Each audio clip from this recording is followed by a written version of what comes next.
Brett from Heinemann, and this summer on the podcast, we're going to be taking a break from our normal content. This past year has been draining for everyone, especially teachers, and we wanted to do what we could to help educators take a breather. For the next several weeks, we'll be sharing examples from some of our audiobooks, and we hope that you'll be able to sit back, relax, and enjoy these read-alouds. Today in the podcast, we have a sample from the audio companion to 180 Days, Two Teachers and the Quest to Engage and Empower Adolescents by Gallagher and Penny Kittle. 180 Days represents the collaboration of two master teachers, Gallagher and Penny Kittle, over an entire school year, planning, teaching, and reflecting within their own and each other's classrooms in California and New Hampshire. Inspired by a teacher's question, how do you fit it all in? They identified and prioritized the daily, essential, belief-based practices that are worth spending time on. They asked, who will these students be as readers and writers after a year under our care? The 180 Days project began as an earnest attempt to share the decisions Penny and I make when determining what will fit into a single school year. To move beyond the surface-level responses we had grown accustomed to giving, we decided that the best way to get to the answer was to first plan a year together and to then teach a year together. The audio companion you're listening to captures a glimpse of that year. The 180 Days book, however, has evolved into much more than simply sharing what we did. For more on our process, I highly recommend reading the book as well. At its heart, 180 Days is about why we did what we did. Creating a classroom conducive to raising engaged readers, writers, listeners, speakers, and thinkers continually led us back to closely examining our decision-making process. And teaching the units we designed meant paying attention throughout the unit to what our students were learning. That led to unforeseen lessons that had to be taught or retaught. This created tension in our year plan since extending time during one unit constricted time for something else. The bottom line, it didn't all fit. Given the demands of the modern-day classroom, we were forced to make critical additions and deletions. We began making these decisions in the summer before we met our students. And we continued to make them as the year unfolded. Often we found ourselves making decisions while standing in front of a room full of adolescents. In this audio companion, it is our intention to capture some of these decisions and to share our thinking behind them. Truth be told, both of us are feeling a sense of unease in opening up our classrooms to this level of public scrutiny. This attempt to show why we do what we do and exposing all that we didn't get to in a year of teaching, even with our best intentions, is very different from writing a book that simply shares what we would like to do. It feels risky to have to account for sometimes painful decisions. Why does this stay in? Why does this get cut? Why are we teaching it this way? Why did this work? Why did this not work? What should we do next? We think about this work constantly, our spouses would say obsessively, and we still don't have all the answers we're seeking. But we know this: teaching is seductive simply because of its complexity. We want our love of English to be present in the lives of our students this year, and we want our lessons and units to be clearly organized in order to effectively teach well, day in and day out.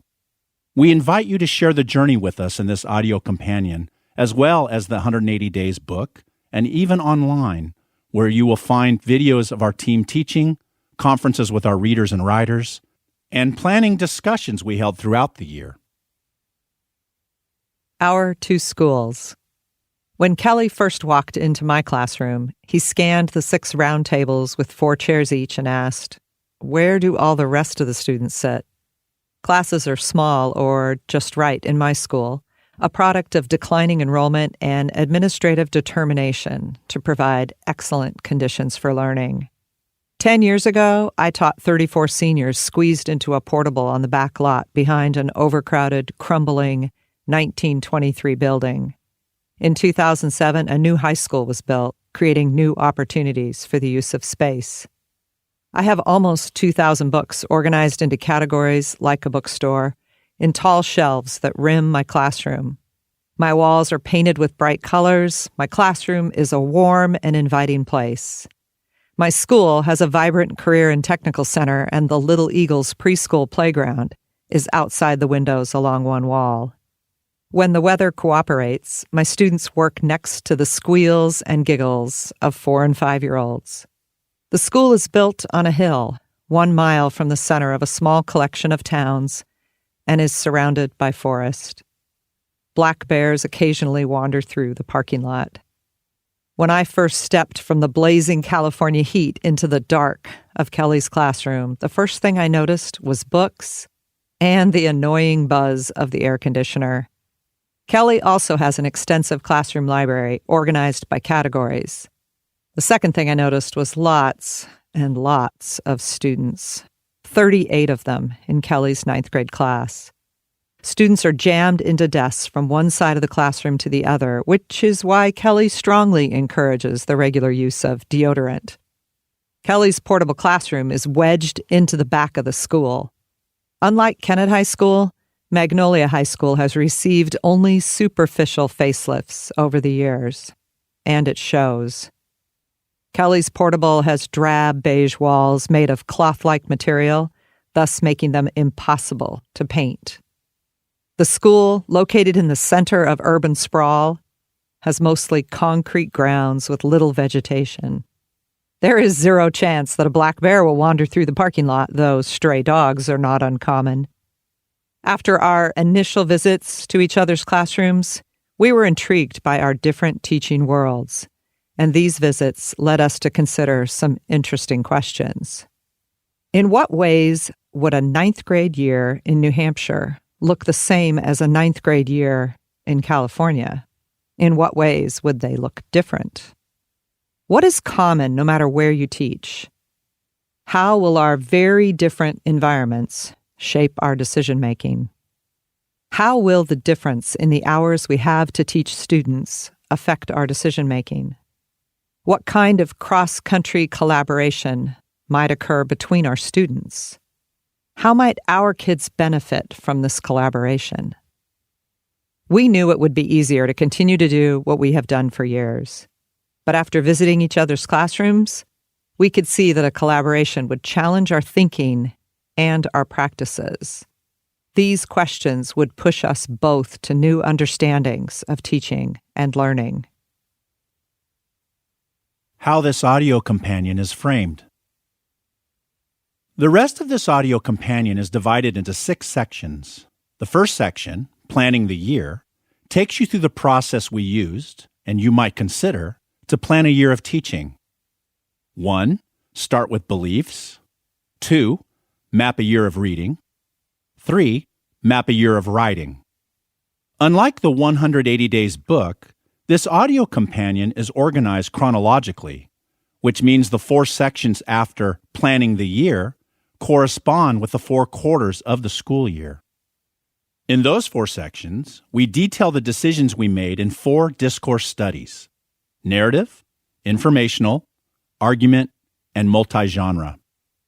Our hope is that by listening to the decisions Penny and I made as we planned together, you will be inspired to reimagine the beautiful possibilities for your teaching. We know that the choices we make about how to spend time show students what we value. Our choices determine what our students will do and what they will learn. This responsibility is daunting, and it is exhilarating. We are already making choices about what fits, but in August, time feels expansive. The year is filled with possibility. We will discover books that will keep us up late at night. We will learn new technologies to lead our students. We will live as readers and writers in a community with fascinating, complex young people. We are ready to lead and to follow them. We can't wait to get started.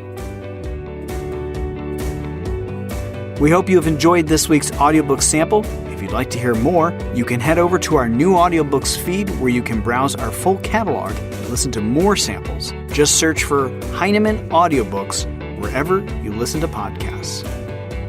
The Heinemann Podcast is a production of Heinemann Publishing. It is produced and edited by Steph George. Sound mixing by Steph George. Our creative producer is Lauren Audette. And our executive producer is me, Brett Whitmarsh. To learn more about the Heinemann Podcast, visit blog.heinemann.com. Thanks for listening.